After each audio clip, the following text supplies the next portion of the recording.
Hi guys, welcome to Hoops Junction. Today we're talking about J.R. Smith, J.R. Swish, and J.R. Not Again.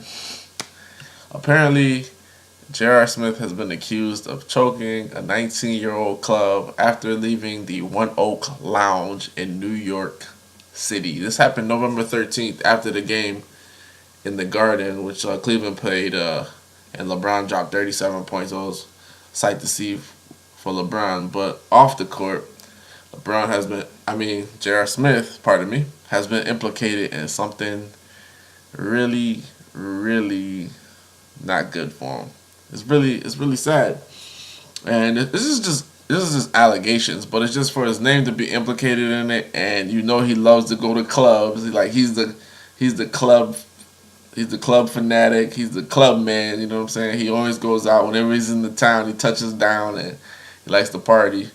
Being a native from New Jersey and always frequent in New York. That's his stomping ground. And if this is true that he did choke the kid, I don't know what to say about it. I think that Cleveland will actually have to cut him. You have to cut all the distractions that are on your team. And if that come out to be true, then obviously you have to cut them. Cut all ties with them because hurting. Even though they're 19, they're not 21, so they're not a full adult in my opinion. So that's just like a bad stain on the team. You don't know how many games the NBA would suspend them for, and you don't know if Cleveland would try to do some self-inflicted suspension, which they did last year in the playoffs when he threw the elbow. They gave him 2-game suspension or whatever. But that's not good. Anything with young kids, 18, 19 years old, and they're implicated with any grown adults. I think JR's late 20s or early 30s. So anything like that, you really don't want to get involved. You don't want your players to be involved in anything like that. And that is not a good look for Cleveland, which, like LeBron said, he doesn't feel like they're entirely hungry this year yet. They're not 100% hungry. But JR's attorney has dismissed the allegations, and he said that J.R. Smith said when Chris Copeland got stabbed, he said that he knows that he's not supposed to be hanging around, and he's supposed to go to his car after he leaves the nightclub.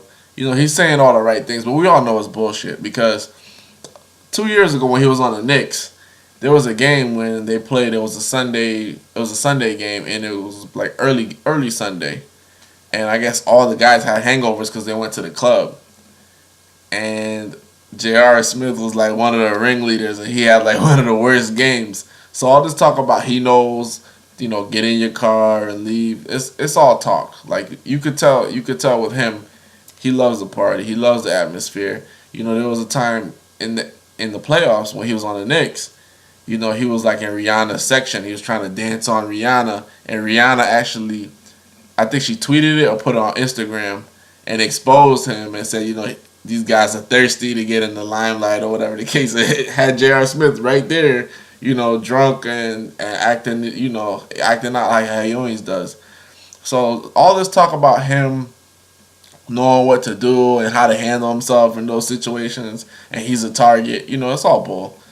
So somehow, some way, something did happen with the kid. I'm not sure if he did put his hands on him or not, but just being implicated in that is not good, and he really has to start changing up his circle. Like, it should never get back that he was at a club. None of this should ever come out. Like, only way we should know is if you follow him on Instagram and he's like, hey, hey, I'm at this club, come check me out. Other than that, I shouldn't know when these guys are doing stuff like, LeBron James, for instance. He goes to strip clubs. He goes to parties, but you never hear about it because he has people to, his security detail. They handle the business. He has friends, they book the spot. He have people with credit cards. They book the spot. He gives them the money under the table like you're supposed to. But for some reason, J.R. Smith, he's always out in the cold. He's always out there. He's like a sore. You know what I'm saying? Like he's there. You could just pick at him every time. Pick at him. Pick at him. And that's what this 19-year-old kid did. You know, either he heckled him and he got choked or smacked, which I'll give him the benefit of that. He said it didn't happen. It didn't happen. Deep down inside, something happened. I don't know what it is, but some words were exchanged, and now look at it. It's another bad blow, especially for Cleveland. Like they can't afford any distractions, no distractions, especially like with LeBron trying to help his team achieve something that they've never done, and and J.R. Smith being an integral role. You don't need another sideshow when it's game time. Game time, you want everybody to be focused.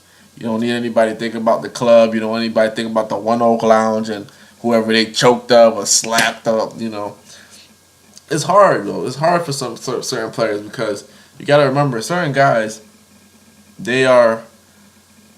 No, I'm not even gonna say that because J.R. Smith is not actually from any ghettos and stuff like that. Like he has mom and dad. They raised him right actually. So I can't even go into that. But some guys it's kind of hard. Like they have an image and they don't like people talking to them a certain kind of way. The same thing happened with like Blake Griffin earlier this season, I believe. He got into a tiff with somebody and it went went left and he had to go to court and all this other stuff. So, but overall, we'll see where this goes.